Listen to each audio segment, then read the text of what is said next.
Right at you, Els. Like I thought, it's a little bit wanky, but as soon as you get your head around it, absolutely awesome. Right, Coops? Yes. I love the motivation. I love the excitement.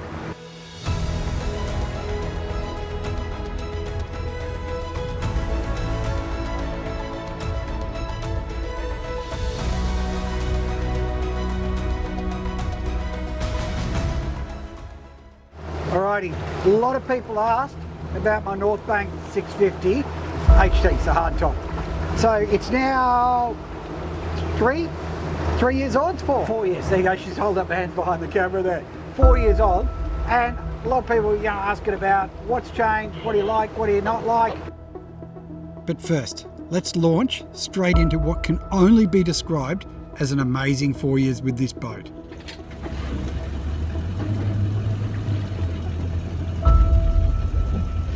But right at the top of the list is some amazing fishing and some seriously huge fish.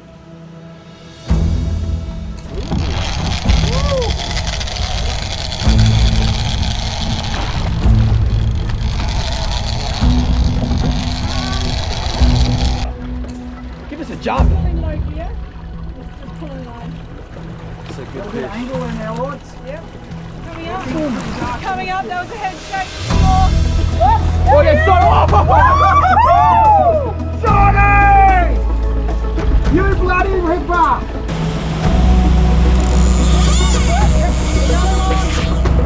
Oh, you fucked up. Video. Left. Isn't it?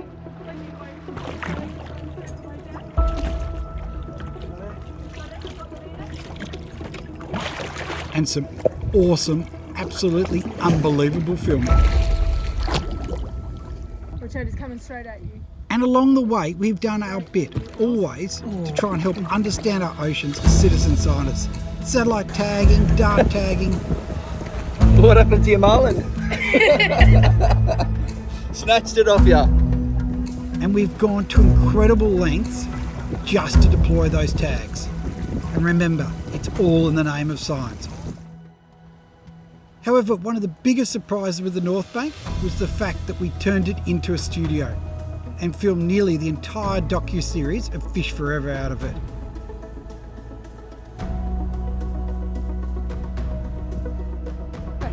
Up comes the sword, and we've been racing to get the bloody tags out and everything, and racing to get it sorted. And now we've got a little sword. How cool is that? We're on a mission to catch one of the most elusive fish in the ocean, in Australia's biggest submarine canyon, in some of the most treacherous waters in the country. Because we're going to attempt to satellite tag the broad-billed swordfish. There's swivel there. This is citizen science to a whole new level. Yep, right. Here we go, come on.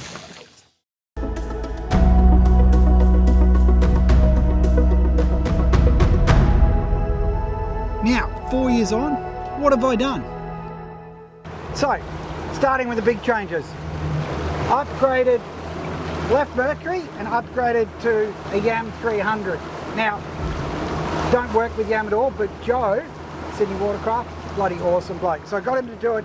And the big thing is, what I did do was I changed it from a 250 to a 300, so I got it upgraded. So anyone interested in doing that, send through a message and we'll send you details. But there's a guy in Queensland does it, there's a few. And they can up your plate. And what they do is, you just lose a number on the people. So I think it's on 8, so I do 7 people. I'm never gonna put 8 people on this. The problem was, I got the new engine sorted right in the middle of tuna season. Well, it's been a frustrating week. We planned everything out, we ordered the new 300, Joe's got everything organised, it's all ready to go. And of course the weather's been calm and the tuna have pushed up early and everyone else has been catching them while we've been putting new engine on. And all the normal little dramas you get fit with the fit out, it's all done. And right now it's sitting behind us, ready for its water test. If the water test goes to plan, then we're out filming tuna. Finally.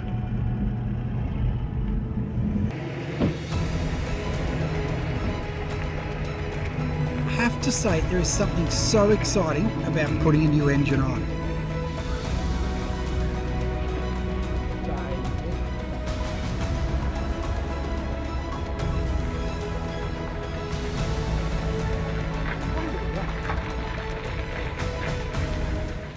You don't know how excited I am to see the engine on there. I'm just nervous that if everything doesn't go to plan, we're back in the shop. We just need all this to work now and we're good to go.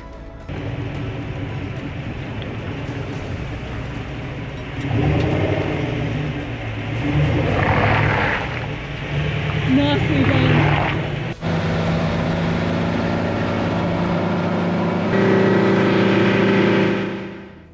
Well, everything worked, and now the engine is 6 months old and well and truly worn in. Stats on it, 300 we do about 43 knots, flat stick, more expensive, so it runs at about 100 as opposed to the old one was around the 85 litres, somewhere there. Bottom end I've got better. Coops, what are we running at the moment? 8.5 litres for 5 knots. We're doing about 5.5 knots. And we're doing about 8 litres and we punch it into the current. So swing that round, you drop a couple of litres off. So we generally run, so with the old one I was sort of 9 to 10, this one I'm sort of 8 to 9. So bigger engine, better economy.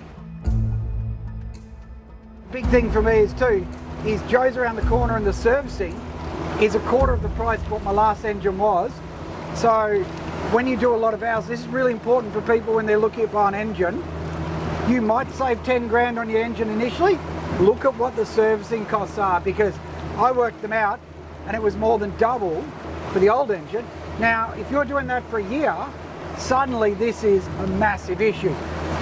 And look at the size of it, bloody huge. All right, we're going to swing around the other way. So the next thing we did was the electronics. Now, we've got the TZ, the new TZ, the 295. A lot of people go, oh, it's old tech. You're running the old with the new, it is amazing how different it is. So I got the 4 transducers. I've got the 82B SS175 high wide, which is in there at the moment. And then I've got the SS175 low, which is not running at the moment. This is what the massive thing for us that everyone's been asking about, it's a game changer. So here is the Wasp, it's marking good bait up to the right. See how it's coming up high there? We've just come off it there and we're coming back around. And what we want to see is a single mark here out on its own, and that'll be a fish. So now I'm running 180 metres out each side. You can see bait there, you can see it there. But what this means is, my search pattern is, it's not an omni, so it doesn't scan all the way around. But if there's a fish 60, 120 metres out, and he's sitting at say 50, we'll mark him. Traditional, never see it. So it is huge. So when you go over bait, when you see the bait coming up higher, you can mark it, you know which side to go. When we're tuna fishing, it absolutely changed everything, because you mark or see a fish jump, turn around, swing that way, oh, he's on the right, and you pull your gear across to the right side. And the other thing is too, as you pull your gear across, clean water behind the boat. Because the other thing I've done is I've slowed down my speed. We sit now at we're sitting at 5 knots now because we've got the dredges and everything, but we slow down, we're sort of 6.5 instead of 7.5 knots. Gives us a cleaner wake, and we seem to get more fish for it. Also running the camera in here, which you can see there. So we've got another screen for it behind, and you can see, there it is there. So you can see the back of the teaser there on that side. And one thing that's really interesting is that we don't see half the fish that we see on here. Like you'll see them come up, look at it, they'll sit down low. You're in a trailer boat, you can't see, so chucking a camera in changes everything. And if you see a fish, we're all looking at that instead of out the back. Bloody awesome. What else we done? The maps are upgraded on that. The new maps on this are insane. You can see we're fishing from Arlen. Look at the detail there on Browns. And I can change that shading to match. Like, look at these little bumps, and look at this stuff down below. Like all these areas, just insane potential. If you do serious offshore fishing, like you go south, look at this. Look at it. Oh, rocking my world. Look at the ridges. It's funny where all my marks are on those spots. So yeah, some really good grounds all the way down. That's down to JB. Look at it. Oh, yeah. If you're serious, this stuff's, you need it. You have to have it. there's the colours, the entrance. Look at the detail of it. Like, look at it. Just turn north up, off, heading up, north up, get out of it. Heading up. We got, there's all long reef there. Like, look at the detail for long reef. North up we want. There we go, that's a bit better. It's interesting, a lot of people like heading up and others like north up. But that is the way to do it. You can see there's the wall at long reef wide, all the other spots down here. Like, look at the detail.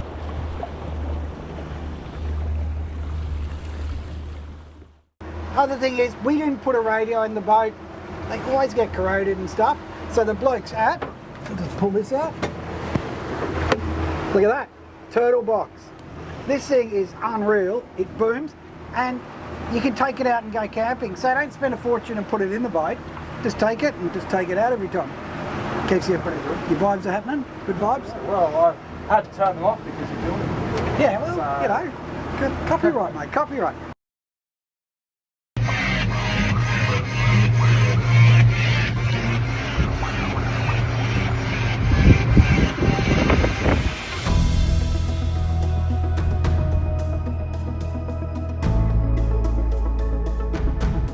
The other thing is, everyone's been asking about the dredge and the tees. So we're running back on the far teaser pole there, set of squids, lure behind it, and then we've got out on this side just a single lure up the top, and then we've got the dredge running on a pulley system down here, straight to the electric, and on the pulley system, it will actually pull it up.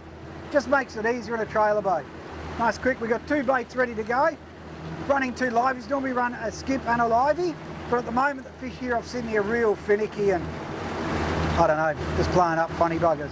Now, while we're on that too, one thing worth mentioning is with your slimy tubes, I put those in, and we did have an issue for a short while there where the water was running over the top and catching on the breathers. So it's something that's really important. We've been driven mad. We couldn't work out why there was water in the fuel, and it was only if I went to a certain speed the water would overflow the top there and run down and pick up the breathers. So it's little things when you mod your boat that change that are really important.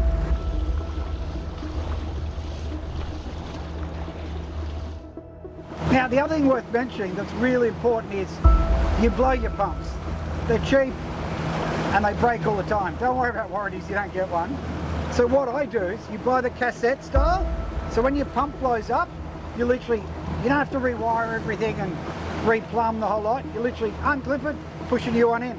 And then I run a pair of clips like that match up. So unclip the old one, clip in the new one, and you're going. Because if you're out here, like at the moment, the bait's a bit hard. It's really hard actually. If there's an issue getting bait, you don't want them dying. The other thing too is, a lot of these boats come with 500 litre pumps. Waste of time.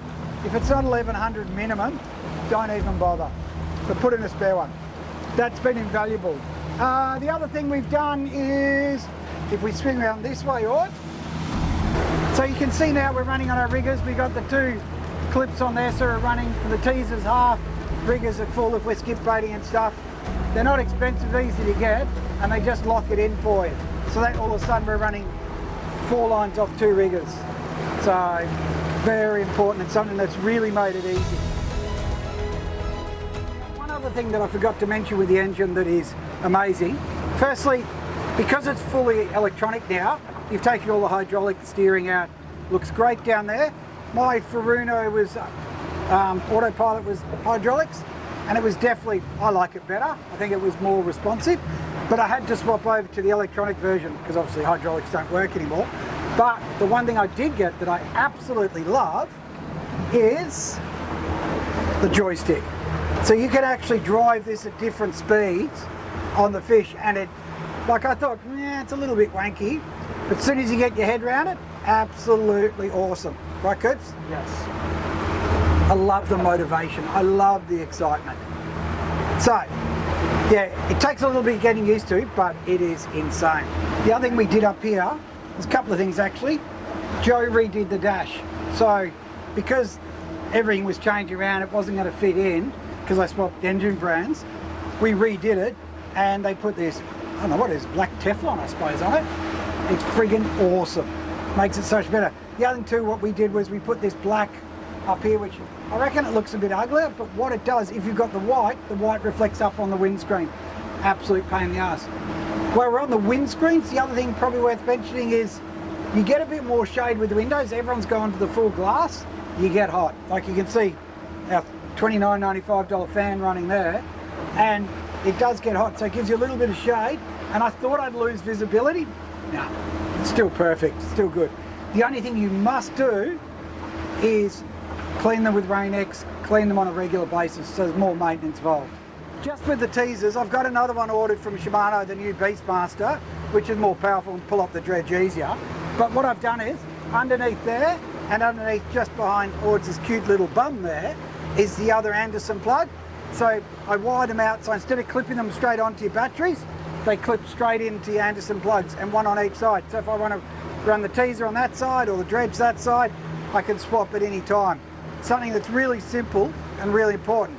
Now, where Auds is sitting there, if she turns around, I just want to show you with the door. With this door, when they open these doors, it swings like that. It's great for the dog, but all of a sudden working here is useless, so we lose this corner. Auds likes it because she leans over, like that. But for us fishing, and if we've got a big sword or something like that on, or a big tuna you want to handle, what I did was, and I'll show you the trick here, sorry Mahi, is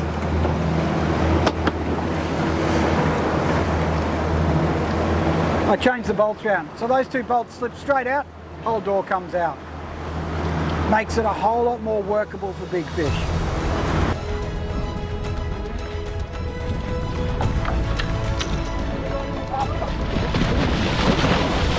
Got him again. Ready on? 3, 2, 1, lift.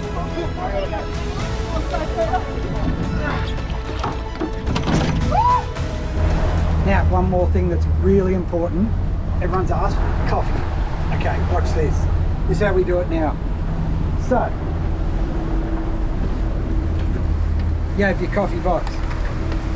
Got your milk, got your hot water, and the all-important French press. If you have a look, there's a fish market down deep there. See it?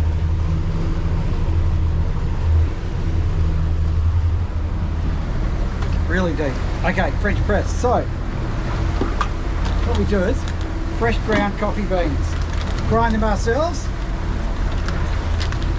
All the time, which is all made down at Revolution. Bloody good coffee. So, you measure this one out to about... It's an exact science. Yeah, exact science. About... a bit more. Isn't the equation go to you think you've got enough and then tip a little bit more in? Don't listen to that. Then hot water, and what you do is preheat this. So put hot water in it, preheat it, and then put the hot water in after that. Pour that into there.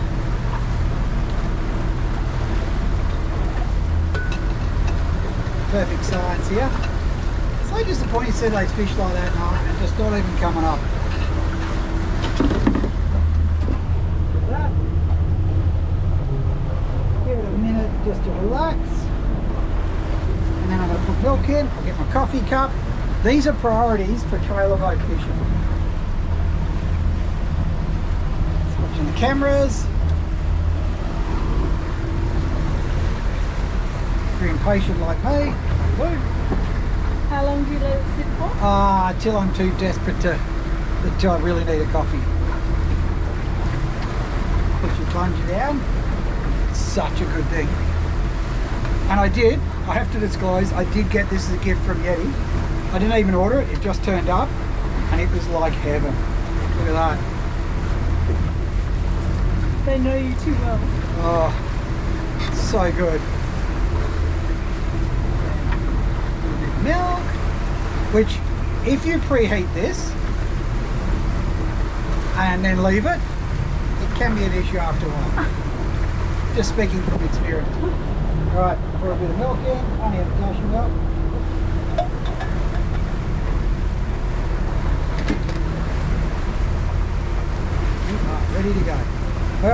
Ready for a bite. Oh my God, I'm in heaven. It is wrong how good coffee tastes. It is so good. And that's how you make coffee in a trailer boat. Not sure I'll be showing how to catch marlin today. Come on, anyone? So we bought a Parvin, and they're cigarette lighter style. Now, the one thing you gotta know about that is the cigarette lighter has the fuse in it. So if it melts or gets bent, they crack. And we almost had a fire on board because the fuse had melted, like it bent going into the plug, and it just gone and almost cooked. So I've ripped it out.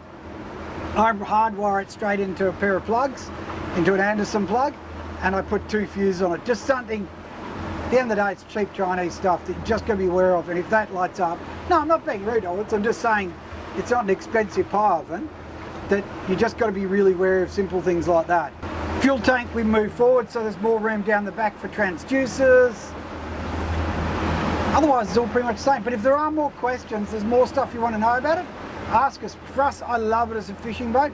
If I had 1/2 metre more space and still kept it under 3 tonne, it'd be even better, because the back deck could be a little bit bigger. Down there, I'll keep it up. Watch out! Holy shit! Holy shit! Get him, mate! Holy fuck! Keep going, keep going! You know what? When I get 1/2 metre, I want 1 metre. When I've got 1 metre, I want 1.5 metres. So yeah, you always want more space. But for us, we're fishing. We can run down to Malakuta or Lake fish there. Right off Sydney today. We can really move around and chase these fish, and we can all do it out of a trailer boat. Remember, any questions, put them in the links below or send us a message.